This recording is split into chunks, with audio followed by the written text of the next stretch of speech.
नमस्कार दोस्तों, welcome to my YouTube channel SSC uncut. इस वीडियो में दोस्तों हम बात करेंगे रेलवे रिक्वायरमेंट लोको पायलट यानी कि जो असिस्टेंट लोको पायलट है उसका नोटिफिकेशन आ गया है। पिछली बार ये 2024 में आया था, तब इसकी वैकेंसी लगभग 19,000 की लगभग वैकेंसी थी और इस बार वैकेंसी कम है। लेकिन ये एक चीज़ बहुत ही अच्छी हुई है रेलवे में, क्योंकि हर साल, क्योंकि पहले जो नोटिफिकेशन 2024 आया था वो 3 से 4 साल बाद में नोटिफिकेशन आया था, लेकिन अब 2024 कंप्लीट हो गया है और अब 2025 यानी कि अब जो रेलवे की वैकेंसीज हैं वो नियमित यानी कि हर साल रेलवे की वैकेंसीज आती रहेगी, उनके नोटिफिकेशन उनकी टाइमली एग्जाम होती रहेगी। तो ये आपके लिए बहुत ही खुशखबरी की बात है और आप तैयारी में जुट जाए। आपको जो भी एग्जाम से रिलेटेड जो भी अपडेट है वो आपको इस चैनल पे मिलती रहेगी। आप वीडियो को अंत तक देखना, सारी डिटेल्स इसमें देखेंगे। तो देखते हैं दोस्तों, जो डेट ऑफ नोटिफिकेशन है वो आज आ गया है, यानी कि 29/3/2025 को इसका न्यूज आई थी, यानी कि नोटिफिकेशन से रिलेटेड जो न्यूज थी वो 29/3 को आ गई थी। तो इसका तो दोस्तों सबमिशन है, यानी कि ऑनलाइन फॉर्म हो जाएंगे कब से दोस्तों, 12 तारीख से, यानी कि कल से इसके जो फॉर्म है वो ऑनलाइन स्टार्ट हो जाएंगे। कल से आप अप्लाई कर सकते हैं। क्लोजिंग डेट दोस्तों इन्होंने रखी है 11/5, यानी कि लगभग 1 महीने का टाइम आपको दिया गया है, यानी कि 11/5 इसका क्लोजिंग टाइमिंग है। Last date for application fee payment, यानी कि आप अगर आप गलती से या कि सर्वर की वजह से अगर आप पेमेंट नहीं कर पाए हैं तो आप 13/5 यानी कि 2 दिन बाद, यानी कि 11 के बाद में 2 दिन आपको और मौका मिलेगा आपको पेमेंट करने का। पेमेंट फीस उन सारी चीज़ों की बात करेंगे। डेट ऑफ मॉडिफिकेशन विंडो, यानी कि अगर आपने फॉर्म फिलअप करते समय कोई भी गलती कर दी है तो आपके लिए जो विंडो ओपनिंग होगी वो कब होगी दोस्तों, 14/5 से 23/5 को वापस से विंडो ओपन होगी और आप उसमें जो भी आपने गलती की है उसको सुधार सकते हैं। उसके लिए आपको अतिरिक्त शुल्क ₹250 का अतिरिक्त शुल्क देना पड़ेगा। इस चीज़ का ध्यान रखना। इसलिए जब भी आप फॉर्म फिलअप करें तो अच्छे से डिटेल डिस्कशन और अच्छे से देख लें सारी चीज़ें और तभी भरें और कोई गलती ना करें, ताकि आपको फ्यूचर में कोई प्रॉब्लम हो। और दोस्तों देखो, लेवल 2 की, ये आप सभी को पता है कि लेवल 2 की वैकेंसी है और ये 7th पे और 1 जनवरी 2026 से 8 पे कमीशन लग जाएगा, तो अच्छी खासी सैलरी भी बढ़ जाएगा, यानी कि लगभग ये डबल हो जाएगा, यानी कि जो आपकी सैलरी वो लगभग 40,000 पर मंथ हो जाएगी जब 8 पे कमीशन लगेगा। एज दोस्तों आगे देखेंगे, एज कब से कब काउंट की है और जो मेडिकल स्टैंडर्ड है, यानी कि इसमें जब से अच्छा मेडिकल स्टैंडर्ड वाले ही जा सकते हैं, क्योंकि लोको पायलट का है, एक अच्छी जॉब है। तो A1 इसका मेडिकल स्टैंडर्ड है और टोटल वैकेंसी दोस्तों 9,970 है। आगे बढ़ भी सकती है। नेक्स्ट देखते हैं दोस्तों, वैकेंसी आपको जो जोन वाइज है, यानी कि ये आरआरबी के जोन है और टोटल वैकेंसी आपको मैंने बताई दी है 9,970 है। और ये जो सारी डिटेल्स हैं मैंने अपने टेलीग्राम चैनल पे डाल रखे, आप वहाँ से इन सारी चीज़ों को अच्छे से देख सकते हैं। आप पहले तो दोस्तों आपको जोन अच्छे से सेलेक्ट करना है, कोई भी ऐसी गलती नहीं करनी है। पहले आप प्रीवियस ईयर्स का जो भी ट्रेंड रहा है कट ऑफ वगैरह का, उन सारी चीज़ों को एनालाइज करके या मैं अपने यूट्यूब चैनल पे डाल दूंगा कि प्रीवियस ईयर्स में यानी कि 2024 में किस जोन से कितनी कट ऑफ गई और कितनी कट ऑफ कम गई, या सारी चीज़ें हैं वो बता दूंगा और उसी हिसाब से आपको फॉर्म फिलअप करना है। आप कैटेगरीज वाइज देखते हैं, देख सकते हैं, जैसे कि यूआर की जो वैकेंसी है वो 4,116 है, एससी की 1,716 है, एसटी की कितने 858 है और ओबीसी की 2,289 है और ईडब्ल्यूएस की दोस्तों कितनी है 991 ईडब्ल्यूएस की वैकेंसी है। और जो एक्स सर्विसमैन वगैरह हैं इनकी कितनी है 1,004 वैकेंसी और इस प्रकार टोटल जो वैकेंसी है 9,970 वैकेंसी हैं। आप जोन फिलअप करते समय कोई भी गलती मत करना, अच्छे से जोन सेलेक्ट करना है। नेक्स्ट देखते हैं दोस्तों, एजेंशियल क्वालिफिकेशन, यानी कि जो आपकी आवश्यक जो क्वालिफिकेशन मांगे हैं वो दोस्तों एनेक्सर ए में दे रखा है। एनेक्सर ए जो मैं अभी आपको दिखा रहा हूँ, एनेक्सर ए में क्या दे रखा है, यह है दोस्तों एनेक्सर ए, यानी कि जो एनेक्सर है असिस्टेंट लोको पायलट लेवल 2 के हैं। पे ग्रेड कितना है 19,900 है, मेडिकल स्टैंडर्ड A1 है और suitable for person with benchmark decision, यानी कि पीडब्ल्यूडी कैंडिडेट इसके लिए एलिजिबल नहीं है, ध्यान रखना। क्योंकि जो भी ऐसी हैं आपको जो असिस्टेंट लोको पायलट है वो ट्रेन चलाते हैं और उनके लिए जो आंख वगैरह है वो अच्छे स्टैंडर्ड की होनी चाहिए।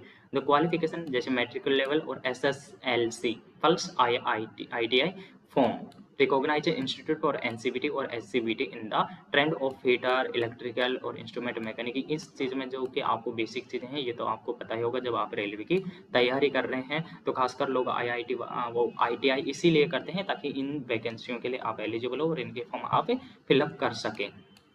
ठीक है दोस्तों, वापस प्रीवियस पेज पे जाते हैं।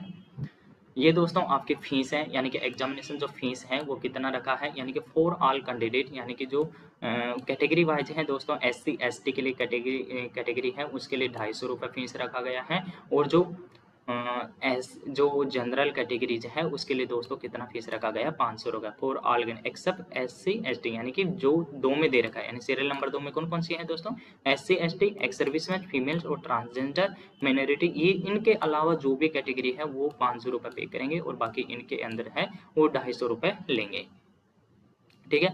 और दिस फीस 250 यानी कि shall be refundable duly deducted banking charge has application on appearing. अगर आप CBT फर्स्ट में अपीयर होते हैं, अगर आप जो पहला स्टेज एग्जाम का वो उसमें अपीयर होंगे तो आपको ये जो पैसा है वो रिफंड हो जाएगा, यानी कि इन कैटेगरी में जो भी है उनका पैसा आपको रिफंड हो जाएगा। मोड ऑफ पेमेंट दोस्तों, आप mode of payment debit card, credit card, UPI वगैरह इनसे आप पेमेंट कर सकते हैं।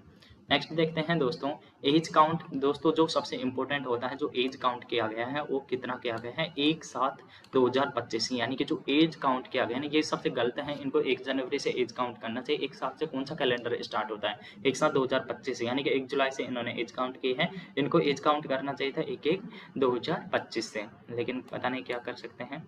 और ये एज ए रिलेक्शन दिया गया कैटेगरीज वाइज, आप देख सकते हैं SC ST OBC वगैरह, और ये देख लिया है। स्टैंडर्ड ऑफ मेडिकल देख लिया है, A1 चाहिए। और इसमें आप देख सकते हैं डिटेल में डिस्टेंट विजन 6/6, यहाँ ध्यान रखना अगर आपकी जो आई है वो 6/6 स्टैंडर्ड की है तो ही आप इस फॉर्म को फिलअप करना, बाकी आपका कोई मतलब नहीं रहेगा। यानी कि without glasses with fogging test, यानी कि आपका जो आंखें हैं उस पर कोई भी ग्लासेस यानी कि चश्मा वगैरह नहीं लगा होना चाहिए। नियर विजन्स ये है विदाउट ग्लासेज होना चाहिए, मतलब आप ग्लासेज यानी कि जो चश्मे वाले लोगों को तो शायद एलिजिबल ही नहीं है, यानी कि साफ मना कर रखा है। और इसके अलावा binocular vision, field of vision, night vision और मायोस्कोप विजन, इन ये जो भी प्रॉब्लम है आई से रिलेटेड, आंखों से रिलेटेड, वो इस फॉर्म के लिए एलिजिबल नहीं है। नेक्स्ट देखते हैं दोस्तों रिक्वायरमेंट प्रोसेस, यानी कि जो भर्ती की प्रक्रिया वो कैसी होगी। तो इसमें पहला तो आप सभी को पता है CBT फर्स्ट होता है, फिर CBT 2 होता है, फिर CBAT होता है, यानी कि कंप्यूटर बेस्ड एप्टीट्यूड टेस्ट होता है, फिर उसके बाद में डॉक्यूमेंट वेरिफिकेशन होता है और फिर मेडिकल वगैरह ये चीज़ें होती हैं। तो CBT फर्स्ट में दोस्तों आप सभी को पता है कि 1 घंटे का पेपर होता है, 75 क्वेश्चन आते हैं, 75 नंबर के आते हैं और नेगेटिव कितनी है, 1/3 नेगेटिव है इसका। जो minimum pass percentage of eligibility, यानी कि ये दे रखा है इतने इतने, लेकिन कट ऑफ इसका अलग ही जाता है और वो कट ऑफ क्लियर करोगे तो ही आप एलिजिबल होंगे किसके लिए, CBT 2 के। तो इसका जो सिलेबस दे रखा है mathematics, mental ability, general science हो गया और जनरल अवेयरनेस, ये जो नॉर्मल सब्जेक्ट है ये इनका सिलेबस दे रखा है।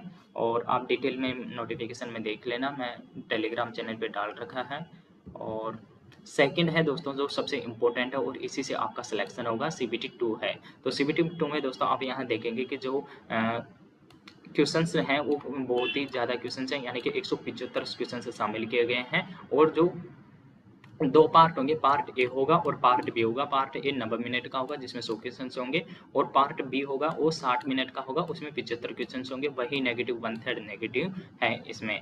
तो सिलेबस जो CBT 2 का है वही ये दे रखा है, मैथमेटिक्स, जनरल अवेयरनेस हो गया, बेसिक साइंस हो गया। और सिलेबस पार्ट बी में दोस्तों जो आपकी जो जिस कैटेगरी से आप हैं, इलेक्ट्रिकल से हैं, मैकेनिकल से हैं, फिटर से हैं, वो इस सब्जेक्ट वो जो सब्जेक्ट है वो इसमें आएगा और उसी के रिलेटेड आपको क्वेश्चन से देखने को मिलेंगे।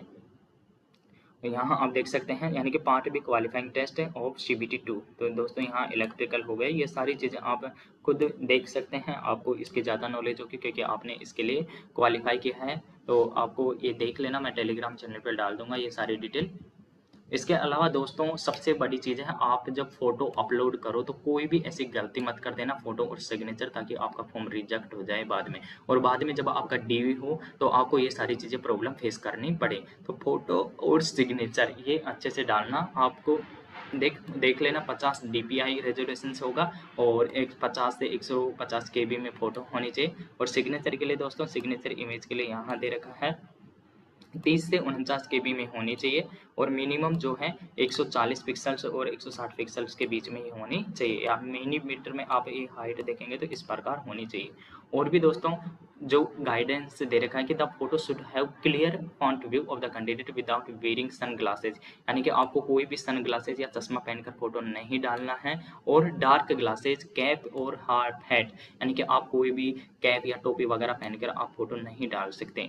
इन case candidate wear vision correction glasses then the photograph should not have glare और reflection on the vision plane glasses. Eye should be clearly visible, यानी कि जो आई है वो क्लियरली दिखनी चाहिए। आप चश्मा लगाकर फोटो नहीं डालोगे, नहीं तो आपका फॉर्म रिजेक्ट हो जाएगा।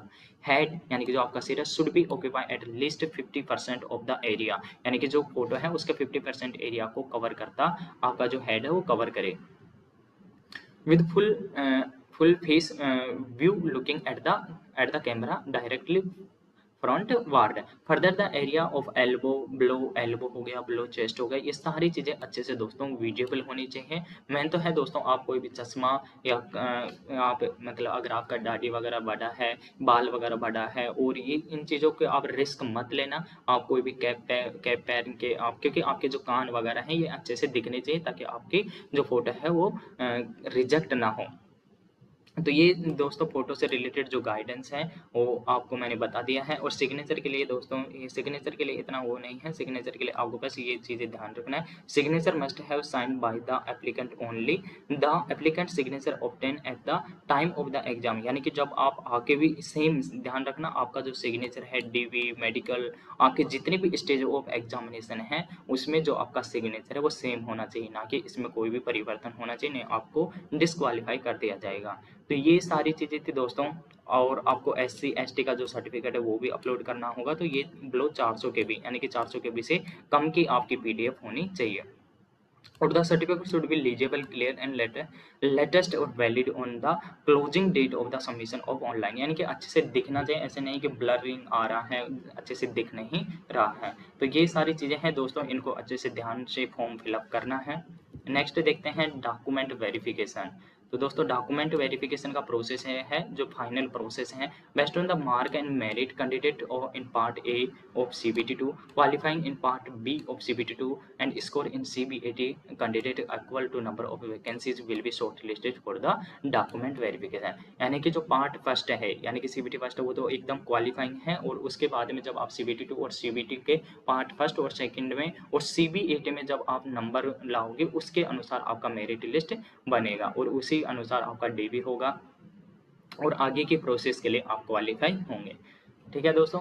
इन केस 2 और more candidate secure equal marks, ये तो दे रखा है कि दोस्तों कैसे कैसे आपकी मेरिट होगी, अगर आपके नंबर सेम हैं, वो सारी चीज़ें दे रखी हैं जो बाद की चीज़ें हैं। अगर इनसे रिलेटेड आपका कोई भी इंक्वायरी चाहिए, कोई भी कमेंट आपको डाउट है तो आप कमेंट में मेंशन कर सकते हैं, कमेंट में पूछ सकते हैं, आपको जवाब जो तुरंत मिल जाएगा। तो धन्यवाद दोस्तों, ये सारी डिटेल हैं जो मैंने बताई हैं। अगर इनके अलावा भी आपकी कोई भी इंक्वायरी है, कोई भी आपको बात जाननी है तो आप कमेंट में पूछ सकते हैं। इसी प्रकार के दोस्तों आपको वीडियो मिलते रहेंगे और इस YouTube चैनल पे दोस्तों आपको मंथली करंट अफेयर जो आपके जो रेलवे है उसके ओरिएंटेड क्वेश्चंस डालता हूँ, क्योंकि मैं खुद रेलवे में सेलेक्टेड हूँ, जो NTPC 2019 थे उसमें सेलेक्टेड हूँ। तो मुझे पता है किस प्रकार के क्वेश्चंस आते हैं, तो उस प्रकार के क्वेश्चंस मैं बनाता हूँ और वो क्वेश्चंस आपके लिए बहुत ही इंपॉर्टेंट होने वाले हैं अगर आप उनको फॉलो करेंगे। आप एकदम एक पहले जो मैंने 2 मार्च 2025 है, जनवरी फरवरी, उनके मैंने जो क्वेश्चंस डाल रखे हैं उनको देखना, वो एकदम एग्जाम ओरिएंटेड है। तो धन्यवाद दोस्तों, मिलते हैं नेक्स्ट वीडियो में। अगर आपको वीडियो पसंद आए तो लाइक एंड सब्सक्राइब करना।